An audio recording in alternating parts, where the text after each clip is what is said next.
जय भीम साथियों। भारत में ज्यादातर महान शख्सियतों के बारे में लोग दो खेमों में बटे नजर आते हैं। एक वर्ग उनकी अच्छाइयों को गिना है तो दूसरा वर्ग उन पर उंगली उठाता है।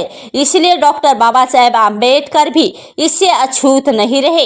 एक तरफ उन्हें संविधान निर्माता कहा जाता है और दलित समाज का उद्धारक भी कहा जाता है, तो दूसरी ओर कुछ लोग स्वतंत्रता संग्राम में हिस्सा न लेने की बात कहकर उन पर निशाना भी साधते हैं। जब उनके आलोचकों का दावा है कि वह अंग्रेजों के साथ थे, ऐसे में सवाल उठता है कि आखिरकार डॉक्टर बाबा साहेब आम्बेडकर का असल मकसद क्या था।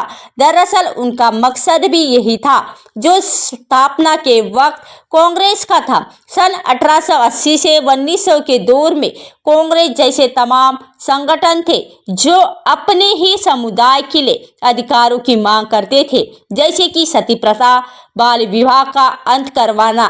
फिर मराठा रेजिमेंट और महार रेजिमेंट बनाने की मांग उठी। सिविल कोर्ट कॉन्फ्रेंस सर्विसेज में कैंडिडेट की उम्र सीमा बढ़ाने के लिए भी विरोध प्रदर्शन होने लगे। ये मांगे बढ़ते बढ़ते साल 1929 में पूर्ण स्वराज्य और साल 1942 में भारत छोड़ो आंदोलन तक पहुंची। अब जानिए डॉक्टर आम्बेडकर के लिए आज़ादी के मायने क्या थे। इस ऐतिहासिक क्रम में जब नजर डालते तो पता चलता है कि डॉक्टर आम्बेडकर की मांग भी ऐसी ही थी। उनका मानना था कि अगर किसी शख्स को समाज में सिर उठाकर चलने की आज़ादी नहीं दी तो उसके लिए देश के लिए आज़ादी कोई मायने नहीं रखती। इसलिए वह सत्ता में पिछड़े तबके की हिस्सेदारी और उनके डॉक्टर दलितों के लिए भी दुर्दशा के लिए ही हिंदू धर्म की ऊंच नीच और जाति व्यवस्था को जिम्मेदार मानते थे। उनका कहना था कि हिंदू धर्म मनुस्मृति के हिसाब से चलता है, जिसमें ऊंच नीच कूट कूट कर भरी है। The philosophy of Hindu Ram में डॉक्टर बाबा साहेब आम्बेडकर ने लिखा है, मनु ने 4 वर्णों की वकालत की, फिर चारों वर्णों को अलग अलग रखने के लिए जाति व्यवस्था बनी। मनु ने जाति की रचना की या नहीं ये तो पता नहीं, लेकिन उन्होंने इस मनुवादी व्यवस्था के बीच जरूर बोझ दिया। डॉक्टर बाबा साहेब आम्बेडकर का मानना था कि जाति व्यवस्था को खत्म करने से मिलेगा दलितों को सम्मान। स्वतंत्रता आंदोलन के द्वार में भी सत्ता और जमीन की जायदाद में दलितों की हिस्सेदारी न केवल बराबरी थी।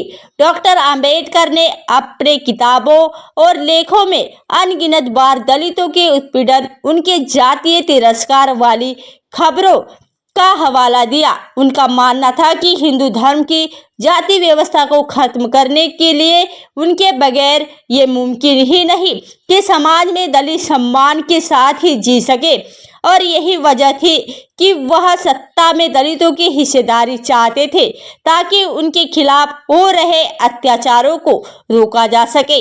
आम्बेडकर दलितों की दशा सुधारने वाली मांगों पर ही अड़े रहे। वहीं कांग्रेस लगातार अपनी मांगों और आंदोलन का दायरा बढ़ाती रही और उससे दलितों से जुड़े मसलों को मानना था कि जब आज़ादी मिल जाएगी तो दलितों के साथ होने वाले भेदभाव भी अपने आप खत्म हो जाएंगे। वही डॉक्टर बाबा साहेब आम्बेडकर का कहना था कि छुआछूत अगर अंग्रेजों की देन नहीं है जो उनके जाने के बाद खत्म हो जाएगी। डॉक्टर आम्बेडकर ने शोषित और वंचितों को अधिकार दिलाने की मुहिम जारी रखी। उन्हीं की वजह से साइमन कमीशन वंचित तबके को प्रतिनिधित्व देने की राजी हुआ। वही कांग्रेस ने साइमन कमीशन के खिलाफ जोरदार आंदोलन चला रखा था। ब्रिटिश सरकार ने अगस्त साल 1932 में दलितों को पृथक निर्वाचक का अधिकार दिया और इसमें दलितों को 2 वोट देने का अधिकार था।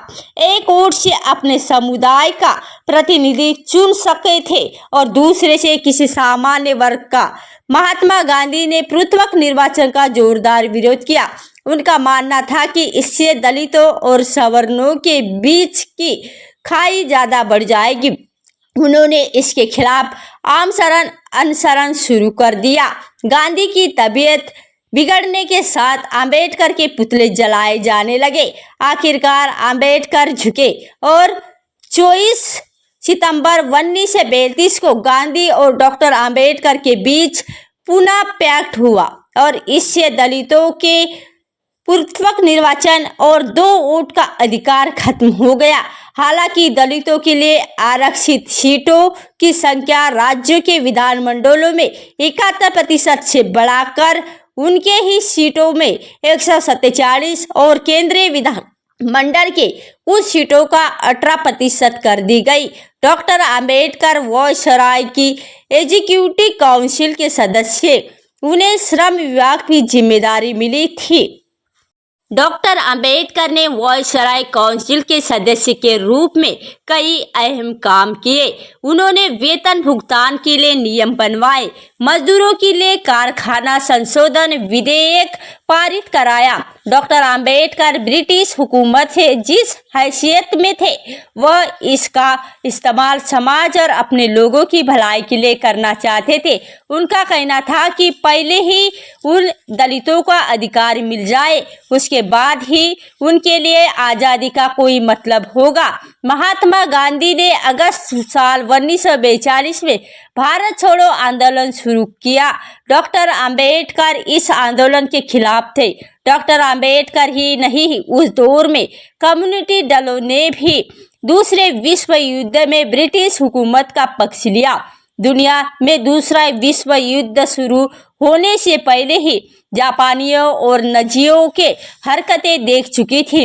ऐसे में उनके साथ देश के कई राजनीतिक चिंतक मानने लगे थे कि फांसीवाद अंग्रेजों से कहीं ज़्यादा खतरनाक है। अब जानिए गांधी की मौत पर डॉक्टर आम्बेडकर ने क्या कहा था। डॉक्टर आम्बेडकर को डर था कि अगर नाज़ियों ने भारत पर कब्जा कर लिया तो इसके नतीजे काफ़ी खतरनाक होंगे। जर्मनी का तानाशाह एडोल्फ हिटलर रक्त शुद्धता का बहुत हिमायती था और इसलिए समर्थक भारतीयों को एकदम गया गुजरा समझते थे।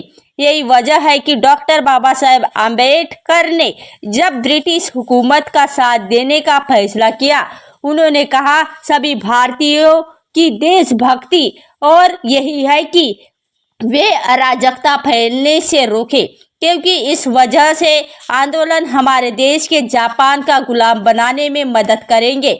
अब डॉक्टर आम्बेडकर और कांग्रेस के प्रमुख मकसद एकदम अलग हो चुका था। वह अंग्रेजों को भारत में भगाना नहीं चाहते थे, वह अंग्रेजी कानूनों से सीमित आज़ादी एक के पक्षधर थे, जैसा कि कांग्रेस साल 1929 तक कहती थी। डॉक्टर बाबा साहेब आम्बेडकर और गांधी के बीच तल्ख आ भी चुकी थी, पुनः पैक्ट के बाद बढ़ती गई। उन्होंने गांधी की हत्या पर यहाँ तक कह दिया कि गांधी की मौत से कुछ अच्छा निकलकर सामने आएगा। अब जनता को उसी सुपरमैन के जुड़ाव से मुक्ति मिलेगी। लोग अपने बारे में सोच सकेंगे और अपने मकसद के लिए खड़े हो सकेंगे। आज़ादी के 70 साल बाद भी दलितों के साथ भेदभाव कांग्रेस और डॉक्टर बाबा साहेब आम्बेडकर ने अपनी लड़ाई एक तरह से शुरू की थी, लेकिन सामाजिक कुर्तियों और सिविल सर्विसेज में उम्र बढ़ाने जैसे मामलों पर कांग्रेस की मांगे मान ली गई। वही डॉक्टर बाबा साहेब आम्बेडकर की लड़ाई दलितों को हक दिलाने तक ही उलझी रही, क्योंकि उसमें कोई ठोस प्रगति और भी नहीं मिली। जहां के डॉक्टर बाबा साहेब आम्बेडकर का मानना था कि आज़ादी के बाद भी दलितों के साथ भेदभाव होता रहेगा, इसलिए वह कानूनी प्रावधानों के जरिए दलितों को ज़्यादा से ज़्यादा अधिकार दिलाना चाहते थे। डॉक्टर बाबा साहेब आम्बेडकर की आशंका आज़ादी के बाद सही साबित भी हुई। आज़ादी के 70 साल बाद भी दलितों के साथ भेदभाव हो रहा है। आज भी दलितों को मंदिर में ना घुसने देना और उन्हें घोड़ी पर चढ़ने से रोकने की घटनाएं उसी तरह से अखबारों में और सुर्खियां बनती रहती है जैसे अंग्रेजों के ज़माने बनती थी। शायद यही वजह थी कि डॉक्टर बाबा साहेब आम्बेडकर को लगता था कि दलितों को उनका हक दिलाना संपूर्ण आज़ादी से ज़्यादा जरूरी है। यदि आपको हमारे द्वारा बनाए गए ये वीडियो पसंद आया हो और आप चाहते हैं कि हम आपके लिए रोज़ाना ऐसी ही वीडियो लाते रहे, आप हमें आर्थिक मदद कर सकते हैं और दिए गए QR कोड को स्कैन करके हमें आर्थिक मदद भेज सकते हैं, जिसकी हमें इस समय बहुत ही आवश्यकता है। बाबा साहेब आम्बेडकर कर बनाया गया हमारा ये वीडियो कैसा लगा आप हमें कमेंट करके जरूर बताइए। और दोस्तों आज की वीडियो बस इतनी ही।